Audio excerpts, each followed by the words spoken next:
Pembacaan pada hari ini terdapat dalam Matius 27 ayat 1-10. Firman Tuhan berbunyi demikian.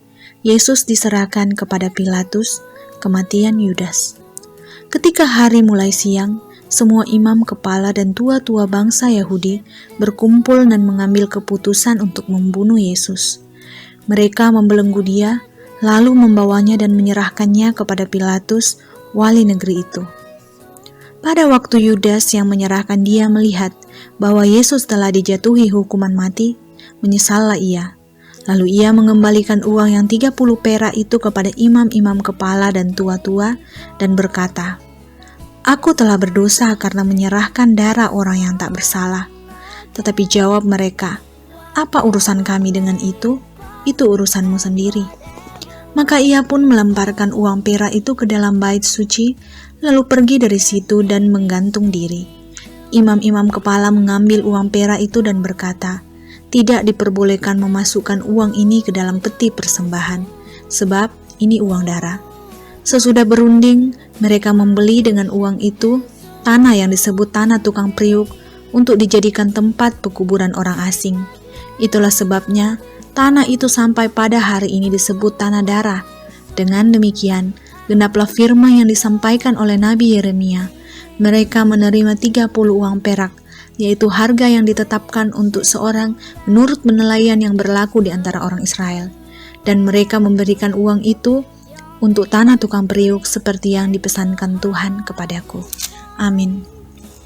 Poin pembacaan pada hari ini terdapat dalam ayatnya yang ketiga dan keempat. Pada waktu Yudas yang menyerahkan dia melihat bahwa Yesus telah dijatuhi hukuman mati, menyesallah ia. Lalu ia mengembalikan uang yang 30 perak itu kepada imam-imam kepala dan tua-tua dan berkata, "Aku telah berdosa karena menyerahkan darah orang yang tak bersalah." Tetapi jawab mereka, "Apa urusan kami dengan itu? Itu urusanmu sendiri." Judul perenungan pada hari ini yaitu Penyesalan Yudas. Saudaraku, tentu kita semua tahu Yudas adalah murid yang mengkhianati Yesus. Memang dalam Alkitab tidak disebutkan Yudas bertobat atau Yudas meminta ampun, bahkan sampai terlibat dalam pelayanan. Namun Alkitab menceritakan bahwa Yudas menyesal. Hal inilah yang menarik perhatian kita. Yudas berkhianat tetapi akhirnya Yudas menyesal. Pertanyaannya, kalau Yudas menyesal, lalu mengapa Tuhan tidak berbuat sesuatu untuk memberkati dan memulihkan keberadaannya?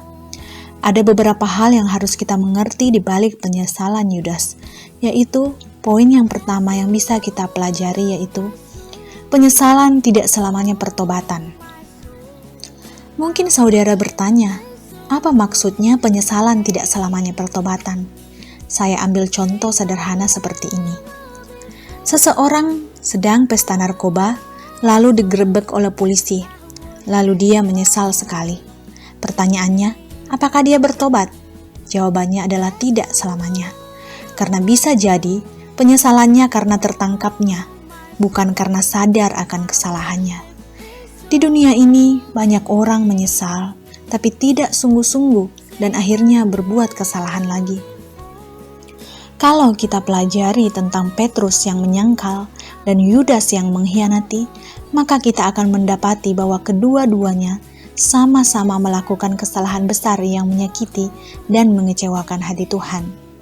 Namun, bukan masalah dosanya, tetapi apa yang kita perbuat setelah sadar telah berdosa. Petrus setelah sadar berdosa, ia mengingat Tuhan Yesus, dan disinilah pertobatan terjadi. Maka kalau kita lihat hidup Petrus selanjutnya, dia dengan tegak dan teguh berdiri dipenuhi Roh Kudus.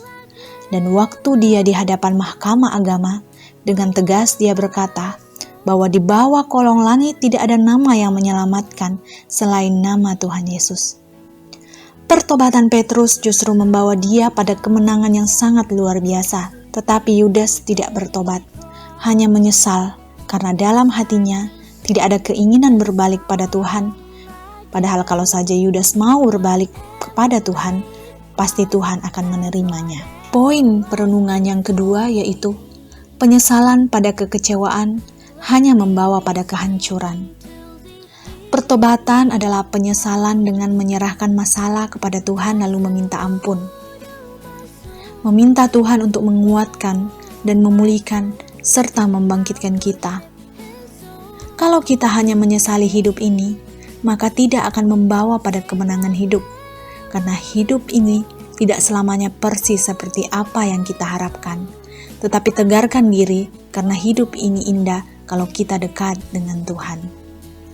Poin yang ketiga, yaitu penyesalan harus dihubungkan dengan Tuhan dan doa.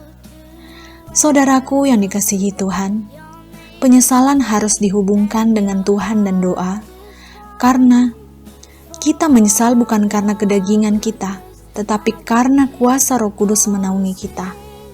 Kita harus menyadari Tuhan itu Allah yang baik, karena walaupun kita salah, Allah tetap menerima kita apa adanya. Karena itu, waktu kita dengar suaranya, cepat bertobat dan berbalik kepada kasih karunia Tuhan. Saudara dan saya tetap waspada, karena setiap kita bisa saja jatuh dalam dosa.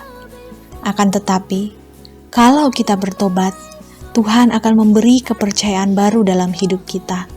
Karena itu, apabila kita berbuat salah, marilah ambil langkah untuk bertobat, menyesali, datang pada Tuhan, bertekad tidak berbuat lagi, bertindak dalam iman untuk berjalan dalam kemenangan lewat kuasa-Nya, sehingga hidup kita terus mengalami kemajuan.